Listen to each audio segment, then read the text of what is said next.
Bem-vindos ao The Debate. Hoje, a gente continua a nossa análise de Code Ether, focando especificamente no capítulo 2. Depois daquele choque inicial do Liam em um mundo desconhecido que a gente já discutiu, agora ele começa, a interagir com os sistemas de poder daqui. Primeiro, ele tem o contato com a alquimia pela Mestra May, e logo depois o Mestre Tal desperta o potencial dele para o cultivo. Exato. E o interessante desse capítulo, é que ele joga essas duas coisas quase ao mesmo tempo na nossa cara, né? E aí surge a pergunta que o próprio material coloca pra gente. Qual desses sistemas? A alquimia, que é mais focada na manipulação externa, com ferramentas, conhecimento aplicado, ou o cultivo, que é sobre desenvolver a energia interna, o Qi? Qual deles parece ser o caminho mais fundamental ou talvez o mais promissor para alguém como o Liam se integrar e, sobreviver nesse mundo? É a questão central, sem dúvida. E a minha leitura, baseada nesse capítulo, me faz defender que a alquimia, pela forma como ela é mostrada e como o Liam responde a ela, ela surge como um caminho mais direto, talvez mais versátil, e com um impacto, mais imediato para ele entender e manipular esse novo universo. Já eu vou argumentar que, apesar desse brilho todo da alquimia logo de cara, o cultivo, o despertar da energia interna, representa algo mais intrinsecamente profundo. É a conexão mesmo, sabe? Do indivíduo com a energia vital do mundo. Isso sugere um potencial de crescimento a longo prazo, talvez mais integrado e, quem sabe, até mais poderoso no fim das contas. Vamos olhar para a alquimia, então. O que me chama a atenção de cara no capítulo 2 é como ela parece quase científica, né? Mesmo num mundo de fantasia, a Mestra May mostra a caneta de alteração, o papel de transpiração, e o Liam não vê aquilo como mágica pura. Ele faz analogias, na hora, com o mundo dele. A pedra na caneta, um conversor de energia. O papel, um circuito, um meio reativo. Essa visão analítica é, para mim, o ponto-chave. A May até fala que a energia usada não é o Qi interno dele, é uma energia externa que a ferramenta canaliza. E os resultados, são quase que instantâneos e bem impressionantes. O Liam não só aprende a técnica para fazer uma adaga, ele melhora ela no processo. Faz aço damasco adicionando carbono de propósito. Isso é controle molecular, bem preciso. E o ponto alto, claro, a transmutação de cobre em ouro. Algo que falam que é lendário e ele faz. Não por ter mais Qi, mas por aplicar o conhecimento dele de física, como ele mesmo pensa, sobre manipular elétrons. Isso, para mim, mostra um poder gigantesco que vem do entendimento das regras da matéria. A alquimia parece uma engenharia da realidade mesmo, acessível pela inteligência. Talvez até contorne a necessidade de anos de cultivo ou de ter um talento nato específico para o Qi. É um poder que vem de saber como as coisas funcionam. Eu vejo essa demonstração alquímica, que é sim, impressionante sem dúvida, mas eu vejo com outros olhos. Você foca muito na rapidez, no conhecimento externo aplicado, mas para mim, o evento realmente fundamental do capítulo 2 é o despertar do potencial de cultivo do Liam. Pensa bem, o Mestre Tal não só vê que ele não tem um Dantian, que é o centro da energia interna, mas ele induz a formação de um. E não é um Dantian qualquer, é um novo e perfeito. O texto dá uma ênfase nisso, na perfeição. Isso, para mim, sugere um potencial latente, absurdo, sabe? Uma capacidade de ressoar com as energias do mundo que é parte do ser dele, mesmo ele sendo de fora. O corpo dele, vindo de outro universo, responder desse jeito tão primordial. Criando essa estrutura energética, isso sugere que o Qi e o cultivo talvez sejam a linguagem energética universal desse lugar. E para reforçar, tem a explicação do Tao sobre os vários sistemas de energia nos continentes Qi, chakra, mana, aura, energia amaldiçoada. Todos eles, apesar das diferenças, apontam para a manipulação da energia interna como paradigma dominante. Já a alquimia, por outro lado, depende muito das ferramentas, E o capítulo deixa claro, a caneta, o papel são feitos de coisas raras, núcleos de bestas, minerais especiais, difíceis de conseguir. O cultivo não, ele desenvolve o poder dentro da pessoa, vira parte da biologia dela, tanto que ele precisa do elixir para estabilizar o Dantian novo. É um poder inerente, está sempre ali e parece fundamental para a vida e para o crescimento a longo prazo. Ok, eu admito que a formação do Dantian perfeito é um evento bem significativo, cheio de implicações, mas a gente não pode simplesmente ignorar a velocidade e a acessibilidade que a alquimia mostrou ali. O Lian conseguiu resultados que mudam a realidade ao seu melhor, ouro puro em questão de horas, aplicando uma lógica que, pelo visto, era até nova para Mestra May, como a história dos elétrons na transmutação. Isso me faz pensar, será que a alquimia não é um atalho mais eficiente para quem tem essa capacidade analítica como o Lian? Você fala que o sucesso dele pode ser exceção, mas o texto me parece indicar que ele aplicou um entendimento fundamental que talvez vá além da alquimia tradicional dali. Ele não só usou as ferramentas, ele parece ter entendido o princípio por trás delas num nível mais profundo. Isso sugere que o entendimento, a inteligência, pode ser uma força tão poderosa quanto o Qi nesse mundo. E a alquimia seria o campo perfeito para aplicar essa força. Ela meio que democratiza o poder, talvez. Não depende só de ter um dom biológico por QI. Entendo o seu ponto sobre democratizar pelo conhecimento, mas aí entra uma questão crucial para mim. Essa rapidez toda da alquimia, será que não é uma ilusão de profundidade? A formação de um Dantian perfeito em alguém que nem tinha estrutura básica para começar, isso aponta para um potencial de crescimento que pode ser, assim, exponencialmente maior a longo prazo. Lembra da classificação do Tao? Dantian inferior para o poder marcial, central para a energia vital, superior para o mental e espiritual. O cultivo parece tocar em todas as facetas do ser e da existência de um jeito que a alquimia, pelo menos como vimos, focada na matéria externa, talvez não alcance. O brilho rápido do Lian alquimia pode ser justamente por causa da mente única dele, ok? Mas o despertar do Qi é uma transformação biológica, fundamental, uma integração com o tecido energético do mundo. A necessidade do elixir, da caça ao pássaro espiritual para estabilizar esse Dantian.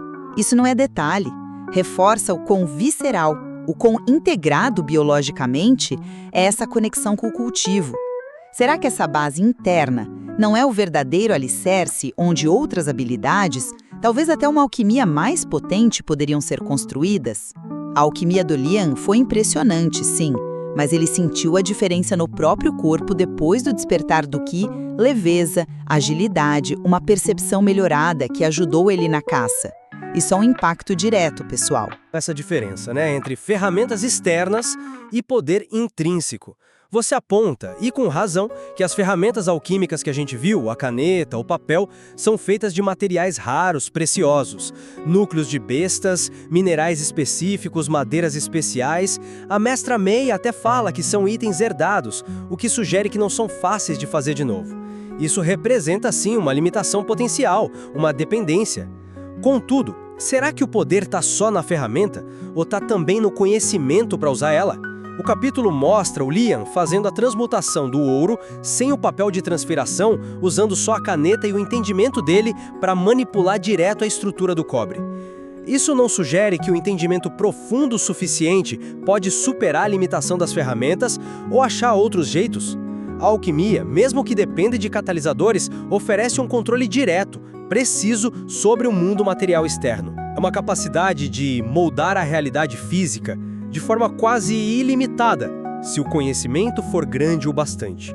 É o poder de fazer, de construir, de transformar o ambiente. Mas essa dependência toda, mesmo que o conhecimento ajude, me parece uma vulnerabilidade, sabe, inerente, até filosófica. O que acontece se a caneta quebra? Se acabam os recursos para fazer ferramentas novas? O poder, nesse caso, está fora da pessoa. É um poder meio que emprestado, mediado por objetos. O cultivo, por definição, internaliza o poder. Uma vez que você desenvolve o Dantian, que o Qi flui, essa capacidade é parte de você. O mestre Tao, como mestre marcial, é a personificação disso, desse poder que vem de dentro. E tem mais.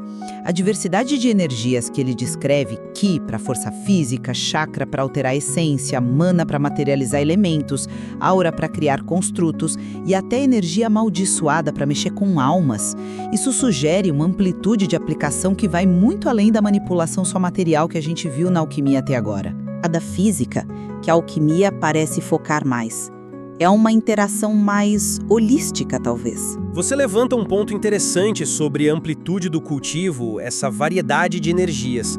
Porém, a gente não pode subestimar a natureza fundamental da manipulação que a alquimia permite, pelo menos como Liam interpreta. Ele não está só imbuindo objetos com propriedades meio vagas. Ele está, na análise dele, reorganizando estruturas moleculares atômicas.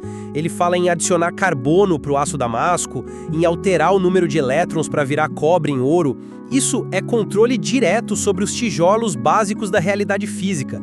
É uma engenharia da matéria no nível mais elementar. Mesmo que esteja limitado ao físico por enquanto, o potencial disso é vertiginoso. É a capacidade de reescrever as propriedades do mundo material de forma precisa, seguindo leis que, apesar de exóticas, parecem consistentes, compreensíveis, especialmente para uma mente analítica como a dele. Será que essa manipulação da base física da realidade não é, de certa forma, ainda mais fundamental do que as várias manifestações energéticas que podem operar sobre ela? Eu vejo essa precisão material como uma faceta do poder, claro, poderosa, sem dúvida, mas talvez não a mais fundamental. O cultivo, ao lidar com energia vital, o Ki, suas variantes, Ki, chakra, mana, etc., parece operar num nível que sustenta, que anima a própria matéria. Pensa na descrição do Tao, do Dantian central ligado à energia vital, a capacidade de usar Ki para fortalecer o corpo a níveis sobre-humanos, ou mana para criar matéria elementar do nada, ou energia amaldiçoada para afetar a alma. Isso vai além de só reorganizar a matéria que já existe. Sugere uma interação com as fontes de energia e a existência do universo. A alquimia modifica o que é, enquanto o cultivo, nas formas mais avançadas que o Tao sugere, parece tocar no poder de ser e de animar. A diversidade de sistemas nos continentes reforça isso. Culturas diferentes acharam jeitos de acessar e manipular essas energias fundamentais que estão em tudo. O cultivo parece ser a porta de entrada para essa tesseraria energética mais ampla, enquanto a alquimia, pelo que vimos, foca em um aspecto dela, a matéria física. E como fica a perspectiva do próprio Liam nisso todo? Aquela facilidade quase desconcertante com que ele absorve os princípios da alquimia, traduzindo tudo para os paradigmas científicos dele, conversores, circuitos, física de partículas, até termodinâmica quando ele pensa na energia necessária a isso. Isso não valida a alquimia como um sistema intrinsecamente lógico e talvez mais alinhado com as regras universais, mesmo que diferentes das que ele conhecia? A mente científica dele achou na alquimia um espelho, um sistema que responde à análise e à dedução, permitindo que ele não só aprendesse, mas inovasse quase que imediatamente. Isso não aponta para a alquimia como o caminho mais natural, mais ressonante com a natureza dele, e, por extensão, talvez com uma ordem fundamental do universo. O cultivo, por outro lado, precisou de uma intervenção externa, e pareceu mais biológico, menos compreensível de forma lógica para ele, pelo menos de início. É uma leitura possível dessa ressonância do Liam com a alquimia, mas eu interpreto a situação de forma oposta. O fato do corpo do Liam, um completo estranho nesse universo, ter reagido tão profundamente à indução do mestre Tao, formando um Dantian perfeito do zero, para mim, essa é a maior evidência da fundamentalidade do Ki e do cultivo. Sugere que essa energia interna é uma constante universal nesse cosmos, uma força tão básica que até um organismo alienígena pode acessar e integrar. A experiência subjetiva do Liam também reforça isso. Ele não só entendeu algo, ele sentiu a mudança. A leveza, a agilidade nova, a capacidade melhor de reagir e se mover que permitiu ele caçar o pássaro espiritual, essas são transformações diretas, viscerais, que a alquimia, por mais impressionante que fosse intelectualmente, não deu para ele desse jeito tão íntimo. A necessidade da caça e do elixir depois não foram só tarefas, foram passos cruciais na integração desse poder primordial ao ser físico dele. Para mim, isso coloca o cultivo não como algo menos lógico, mas como algo mais, fundamentalmente ligado à vida e à existência nesse mundo. A alquimia pode ser um sistema lógico que ele decifrou, mas o cultivo parece ser a própria linguagem da vida que ele começou a aprender a falar. Resumindo minha posição então, eu reafirmo que a alquimia, como a gente viu no capítulo 2, pelas ações e pela análise do Liam, revela um poder de manipulação material que não é só preciso e rápido, mas potencialmente ilimitado através do entendimento. Ela se baseia em decifrar e aplicar as leis da matéria, oferecendo um caminho para o poder que valoriza a inteligência, a técnica, talvez permitindo um avanço mais rápido do que o desenvolvimento interno lento do cultivo tradicional ou a dependência de ter um talento inato para o que. Eu concluo reiterando que o cultivo da energia interna emerge nesse capítulo como o sistema mais fundamental, aquele que conecta o indivíduo direto com a teia de vitalidade e os diversos fluxos energéticos que animam esse mundo.